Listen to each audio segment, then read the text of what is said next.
Hey everybody, this is Way to Fail, and that's right, we're starting today's Scrolls episode in a spreadsheet. As promised, I was going to start talking a little bit about a ladder league that I joined. This is done through a Reddit ladder league for Scrolls. Links in the description if you want to look. This recording is going to be a little bit behind of the live progress, but I should be able to catch up as time goes on. How this ladder league works is pretty simple. You could say it was a 500 gold buy-in, so it had a low barrier of entry for people to come in. I'm mainly doing this more just for fun, just to play with some other people who do Scrolls. And if you all are interested, I could possibly try my hand at hosting tournaments as well. It just depends on the interest, participation, and all that. But there are a lot of little tournaments out there, even day tournaments or anything like that. So definitely take a look. There's some on Reddit. I'm sure there's some on some other Scrolls websites.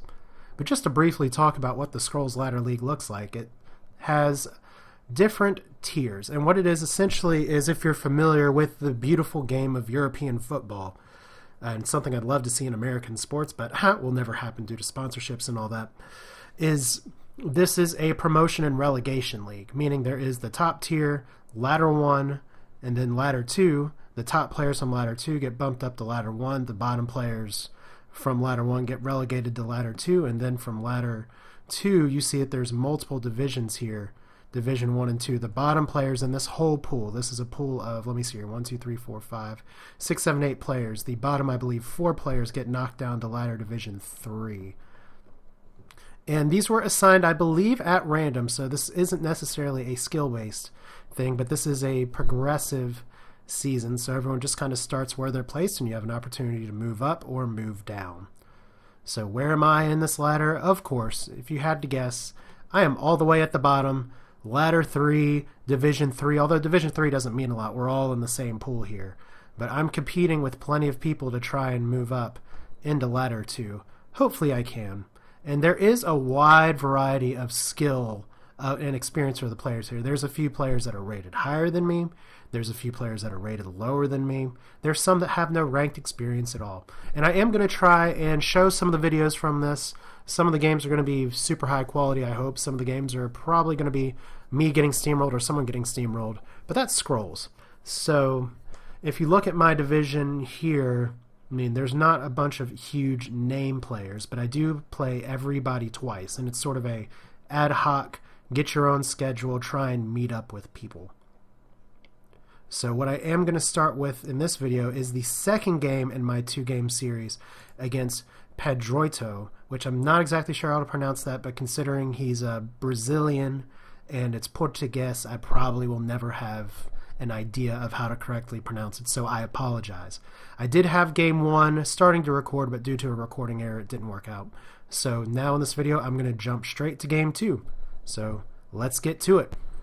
Hey everybody, this is game 2 of a challenge match that or not a challenge match, but this is a Reddit ladder league for Scrolls where I'm playing Pedrodio, or I'm not sure how to pronounce it, but yeah, I had a recording error for game 1, so that's unfortunate. I did manage to win, I just overwhelmed his board, and now it looks like he's gone to playing energy instead of a growth order deck that he tried the first time. So we have a lot of cards at our disposal, and we're going to start actually by ditching our Quake and getting the Vetter up, because we want to ramp as much as possible. Same as it ever was. And maybe that'll bait his Dust Runner to go up there and try and snipe him in another turn. I don't know. That looks like that's what he wants to do, and unfortunately, if that's what he wants to do, there's nothing I'm going to be able to do to stop him. So right now he's got plating on his Dust Runner. Okay. Is plating gonna... okay.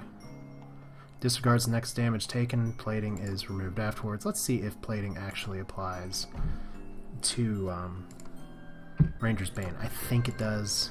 I hope it doesn't. Because plating just says next damage taken, not necessarily combat damage. So my poor little Vetter's probably gonna get shot in a second. So there we go. Plating ignored. Nice to know plating works on poison. Good plate. So this is an energy order deck, so Pedrodio is a big fan, it looks like, of dual decks. We'll go ahead and So your Wolf Brother's probably a little lower priority, or Mangy Wolf's probably a little lower priority, so we'll go ahead and get you out. He's gonna tuck this guy back behind here. So, yes it is. So I did manage to win the first one. I do need to inform of a recording error. Did get recording error on first game. FYI. But I do have a whole recording of the second one, and I have him saying that he destroyed me in the first game on tape, so whatever that means. And I hope this one's recording. I was actually, oh, it would help if I actually hit intern there, instead of me just rambling. So it's possible he could try and direct damage this guy who's sitting down there. Or unless he has another plating that he's sitting on for his Dust Runner. So he took a screenshot, so that's good. I don't expect much crap. He's been, so far, the Scrolls community, especially the Reddit Scrolls community, has been super nice and very friendly and very helpful. So, let's see here. He is going to really try and F me up here. Okay, so another Kinfolk Brave down here. That's good. Wolf Brother, we're going to go ahead and ditch you because I want to keep my haste. And we're going to see if we can just run from these guys over here. And I don't want to pin myself in too much. So we're just going to go ahead and drop you back here. So nice to get a few Kinfolks out early. He's going to do some idle damage, which I don't mind, because my goal is just to clear his board. But it's nice to face some dual decks. It's refreshing. Okay, so Pother, so he just moved. Okay. So Pother is a card draw, so that's good that he moved that guy around just to try and draw a card. Don't mind that. Unfortunately, if I have to choose between the Kinfolk Veteran and the Great Wolf, you know, it's going to have to be the Great Wolf.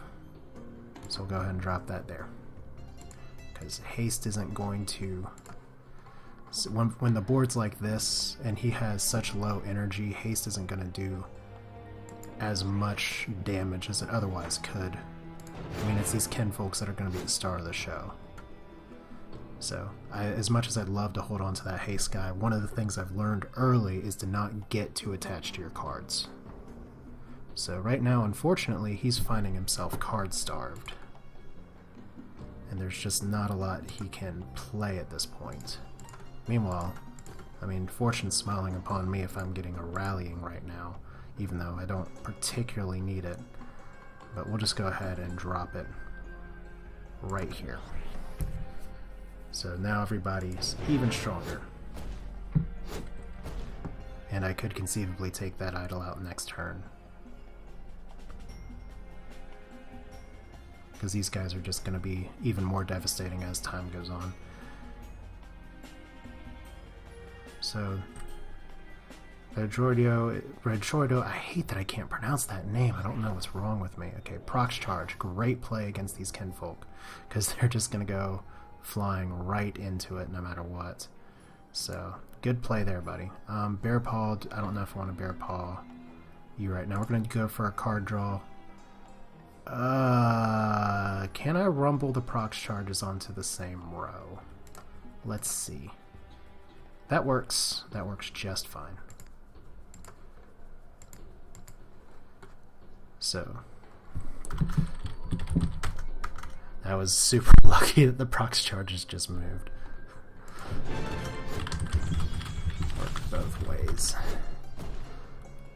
So yeah, the problem is that for him is right now is if he's trying to deny me, he doesn't have a lot of creatures out, and there's really, he's got to get some direct damage or something to deal with these Kinfolk, or they're just gonna hit until I can drop something to take this out.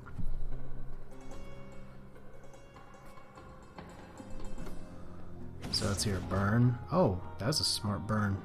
Drop these guys down, buy him. That's one great way to buy more time. Because that forces my hand just a little bit. I could actually throw a sacrificial Kinfolk up there. But at this rate, let's see here. Don't need Unleash Your Power. Sister of the Fox is good. Don't need a Quake. I could use a Quake to try and end the game, but we are more interested in the card draw at this point. So Fertile Soil, that's going to put us in an even more dominating position. And I guess I could rally after the next turn and end this.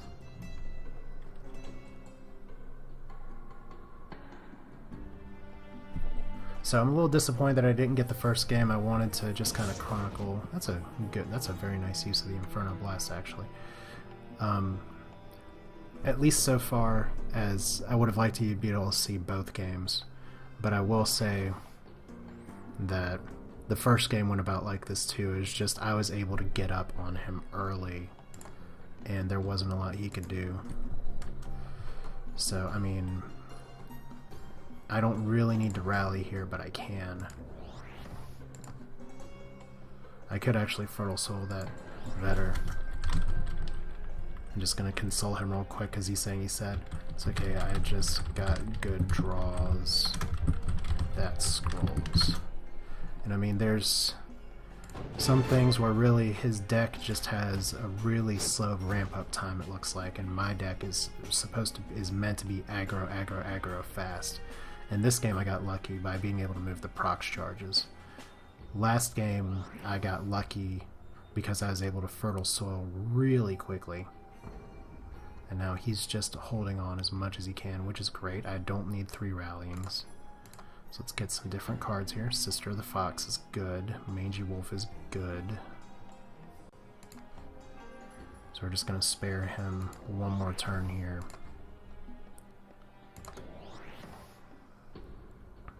And I get another Kinfolk Brave. So these 2 Kinfolk Braves super early made a big difference. Like I said, the Reddit community, the Scrolls Guide community, is just, I really like how the game feels right now. Just people are very willing to work with each other, try things, see what'll work. It's not just a bunch of elitist jerks. And I really hope the game can stay that way. So let's see. Whoa. Nice. Very nice move. He's going to force me to... Okay, wow, so he's going to put plating on a proc charge. Interesting. So I had to actually switch out the audio here due to stuff going on in the background. So we're going to do some post-commentary for the end of this. But as you can see, the game is just about over. I just have too much stuff on the board right now. And with multiple rallyings and with the ability to take out some idols, really it just boiled down to the fact that my deck was able to ramp up far quicker than his deck. So we have some procs charges that are going to be an issue, but I only need to do 1 idol damage to make this happen. So all I've really got to do is rally here. And I could take out multiple idols, but Pedroido is a very gracious opponent. It was very fun to play him. And we'll see here how I do later on in the tournament, but that's a victory for now, and I do start off 2-0 in the ladder league. So I hope you all enjoyed that, and this is Way to Fail with more Scrolls action. I will see you all next time.